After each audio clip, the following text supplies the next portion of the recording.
আজকে চলে গেছিলাম বেহালা কলেজের ঠিক অপোজিটেই থাকা ওএমজি নামের ক্যাফেতে। তার সাথে সাথেই অ্যাম্বিয়েন্স দেখে যথেষ্ট বেশি মুগ্ধ হয়েছিলাম। তারপর ভেতরে গিয়ে দেখলাম মোটামুটি 30 জন মতন ওখানে বসে খেতেই পারে।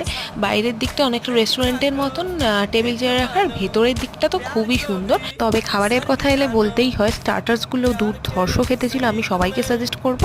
তবে মেন কোর্সগুলো মোটামুটি অ্যাভারেজ। শুধু অ্যাম্বিয়েন্সই নয়, ওদের খাবার কোয়ালিটি এবং ব্যবহারও যথেষ্ট বেশি ভালো। গ্রাউন্ডে রয়েছে খুব সুন্দর সুন্দর গান এবং ফটো তোলার জন্য রয়েছে খুব সুন্দর সুন্দর জায়গাও। মেনুতে থাকা খাবারগুলো মোটামুটি সবই 300-এর মধ্যে। আমরা 2 রকম স্টার্টার আর একটা মেন কোর্স দিয়েছিলাম, আর সাথে দিয়েছিলাম একটা কোল্ড ড্রিঙ্কস। কিছুক্ষণ এনজয় করতে করতে প্রায় 15 মিনিটের মধ্যেই চলে এসেছিল সব রকম খাবার। আমরা স্টার্টারে দিয়েছিলাম kung pao chicken and dragon chicken.